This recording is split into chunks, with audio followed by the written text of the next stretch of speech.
this is me Ashi, your very own fried momo guys, and welcome back to my channel.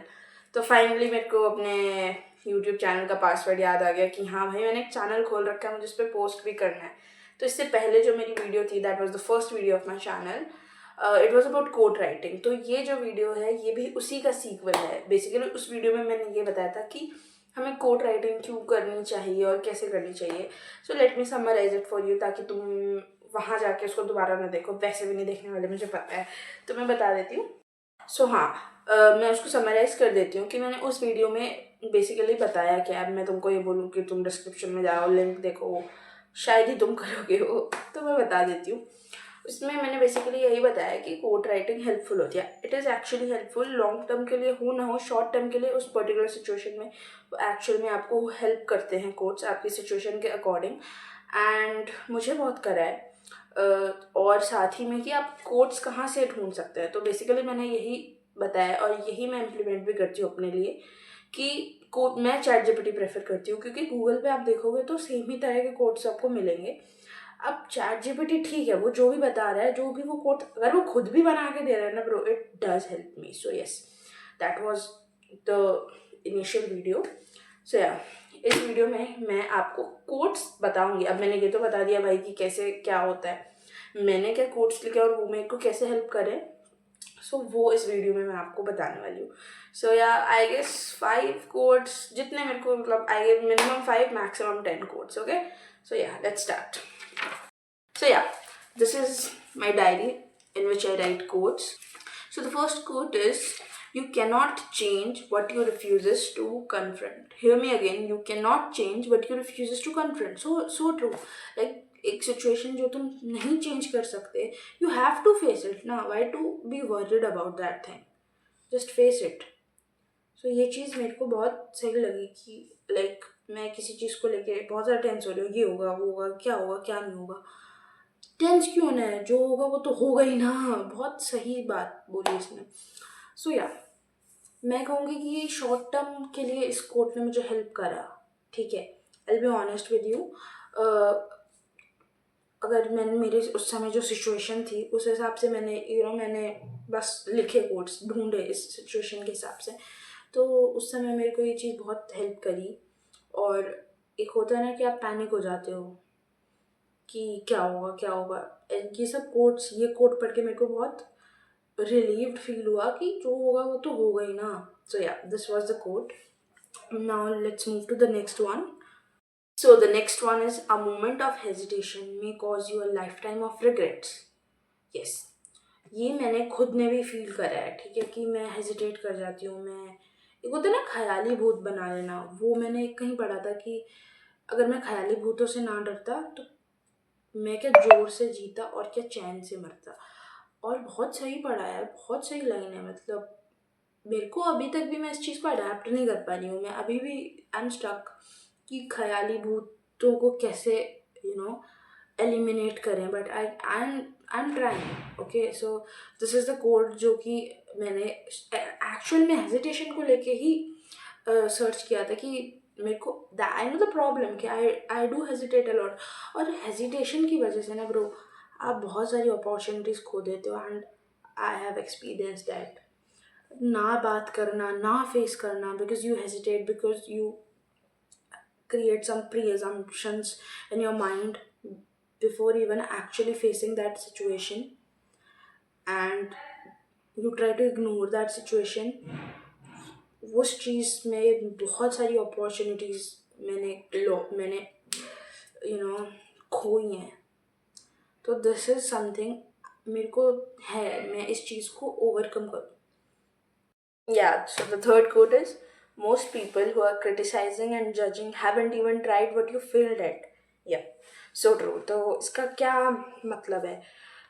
मतलब तो of course तुमको पढ़ के समझ ही आ गया होगा. बट अगर तुमको भी ऐसा है तुम्हारे साथ भी कि कोई तुम्हें जज कर रहा है for trying something new, for trying something you are passionate about, it can be content creation, singing, dancing, whatever, ठीक है, एनीथिंग, और तुम उस वजह से रुक जा रहे हो, या तुम्हारे माइंड में ऐसा आ रहा है कि ये बंदा या बंदी मुझे जज करेगा, मेरे कॉलेज के बच्चे, स्कूल के बच्चे वगैरह वगैरह, कि मैंने कंटेंट स्टार्ट करा, मैंने कुछ नया स्टार्ट करा और वो जज करेंगे, इस वजह से तुम अपने आप को रेजिस्ट कर रहे हो, तो इस कोट को पढ़ लेना भाई कि मैं उनके बारे में क्यों सोच रहा हूँ या सोच रही हूँ।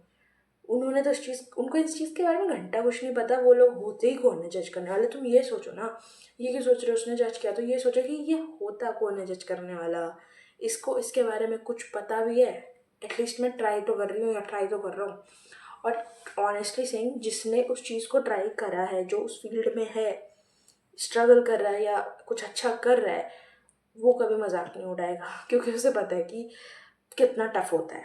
ठीक है, जैसे मुझे भी लगता था, मैं अपना पर्सनल ओपिनियन दूँ, ट्रांजिशन रील्स उतनी टफ नहीं होती। तुमको लिपसिंग करना होता है पहले नॉर्मल ड्रेस में, फिर उसके बाद अपने कपड़े पहनाओ अच्छे से। बट मैंने जो 1-2 ट्रांजिशन रील्स बना के अब देखे हैं, तो मुझे समझ आ रहा है। इनफैक्ट मैं बाकियों के भी रील्स देखती हूँ तो मुझे समझ में आ रहा है विद टाइम कि ब्रो बहुत टाइम लगता होगा इनको रेडी होने में, अच्छे से मेकअप करने में, वो भी अपने आप में एफर्ट्स लगते हैं उसमें। ठीक है, ऐसे ही नहीं, कभी कभी आपका मन भी नहीं होता उसमें। अब मैं जैसे कंटेंट बनाती हूँ, मैं तो उठ के नहीं बनाने लग जाऊँगी, बिल्कुल ही सो के उठी और बनाने लगी ढंग से। नॉर्मल बेसिक तैयार होने में भी तैयार तो होना ही पड़ता है ना, बेसिक सा भी जैसा भी हो रखी हूँ। तो उसमें भी बहुत ऐसा होता है कि जैसा पढ़ना है, पढ़ने को तो आप उठे और बैठ लिए अपने बुक और पढ़ने बैठ गए, है ना। बट अगर आप कंटेंट बना रहे हो या ट्रांजिशन रील, तो और आपको बहुत अच्छे से लगना होता है, तभी तो वो ट्रांजिशन आएगा। तो बहुत एफर्ट्स लगते हैं, टाइम लगता है। तो वो मेरे को भी रियलाइज़ हुआ जब मैंने खुद से करना शुरू करा। तो ऐसा किसी का सोच के कि वो जज कर रहा है या फिर वो करेगा, तो अपना काम मत रोको भाई, तुम करो, ठीक है, दैट्स इट। और ये कोट्स पढ़ लो, दैट मैं क्यों ही सुनूं इसकी, इसको वही वाली बात, इसको घंटा पता है कुछ। तो yeah okay, so here comes the last quote for today, which is I am done using my past as a shield. ये एक तरह का रियलिटी चेक भी है कि हर समय हम अपनी ना सिचुएशन को पास्ट से रिलेट कर लेते हैं और ऐसे एक्सक्यूज बना लेते हैं उसको कि ऐसा हुआ था मेरे साथ, ऐसा हुआ था इस वजह से मैं यहाँ हूँ, या ऐसा नहीं होता, या फिर वो हो गया इस वजह से मैं नहीं कर पा रही कुछ, ऐसा सब। फॉर मेरे केस में कि मेरे पास्ट में मेरे को अच्छी गाइडेंस नहीं मिली, इस वजह से मैंने ये कॉलेज लिया, या फिर मैंने नीट नहीं किया, नीट इसलिए नहीं करा, उसमें भी पास्ट में चले जाते हैं कि ऐसा ऐसा सिचुएशन आ गया था। तो पास्ट को कब तक लेके चलोगे कि मैं यहाँ पे हूँ और मेरा बहुत कुछ अच्छा चल नहीं रहा है, ठीक है, पढ़ाई नहीं हो पा रही है या जो भी है, क्योंकि मेरे पास्ट में मैंने डिसीजंस अच्छे नहीं लिए, लोगों ने मेरे को मिसगाइड करा। पास्ट को रिलेट करते रहना और उसको as excuse, as a shield use करना हो गया। अब तो भाई चेंज तो कर नहीं सकते, चेंज करने में कॉन्सिक्वेंसेस उससे ज़्यादा ख़राब आ गए तो। और बहुत केसेस में तो आप पास्ट कहाँ चेंज कर सकते हो, नहीं हो सकता। तो अब आप उस चीज़ को लेके बैठे रहोगे क्या। मैंने बहुत टाइम तक ये चीज़ करी है, ठीक है, कि मेरे को तो मिसगाइड कर दिया इस वजह से, या मैं मिसगाइड हो गई, ठीक है, या मैंने सही डिसीज़न नहीं लिया, तो मेरे साथ इसलिए मेरा ऐसा ऐसा चल रहा है, मेरा डाउनफॉल आ रहा है एकेडमिक वगैरह वगैरह। नहीं, मेरे को करना पड़ेगा सॉल्व, मेरे को अपना कमबैक दिखाना पड़ेगा भाई, मेरे को एक्चुअल में अब प्रेजेंट में जीना पड़ेगा। सो ये कोट आप लोग भी रिलेट कर पा रहे होंगे कि हम करते हैं अपनी लाइफ में, ठीक है, एक्सक्यूज़ की तरह या एज अ शील्ड यूज़ करते हैं पास्ट को, ठीक है। तो ये चीज़ हमको पास्ट को पास्ट में ही छोड़ देना है। इनफैक्ट फ्यूचर का भी मत सोचो, प्रेजेंट को देखो। So this was the quote. ये 4 कोट, इससे ज़्यादा मैं कर नहीं रही क्योंकि वीडियो लंबी हो जाएगी। So that's it for the video guys, and I'm hoping to continue the sequel in future as well, क्योंकि कोट्स लिखना तो ऑफकोर्स मैं बंद नहीं करने वाली। तो इस सीरीज़ को मैं कंटिन्यू रखना चाहती हूँ so that it can help me as well as you guys. And इसी तरह से और भी वीडियोस और भी टेक्निक्स मैं कोशिश करूँगी अपने ऊपर इम्प्लीमेंट करूँ और फिर आप लोगों को बताऊँगी कैसे इसने मुझे हेल्प करा। क्योंकि मेरे सीरीज़ का टाइटल क्या है, क्योंकि थेरेपी के पैसे नहीं है, मेरे पास भी 2500 देने को नहीं है, ना तुम्हारे पास है। तो इसी उसमें बिकॉज मेरे को भी अपने आप को चेंज करना है, चेंजेस लाने हैं, पॉजिटिव चेंजेस लाने हैं, और बहुत माइन्यूट चेंजेस जो अफेक्ट करते हैं मेंटल हेल्थ को, उनको फिगर आउट करना है और उनको सॉल्व करना है। एंड आई एम ट्राइंग कि जो मैं अपने लिए ट्राई कर रही हूँ मेरे को हेल्प करे, आपको भी करे, दैट इज़ द मोटिव। सो या नेक्स्ट वीडियो मैं जल्दी डालूँगी। सो बाय।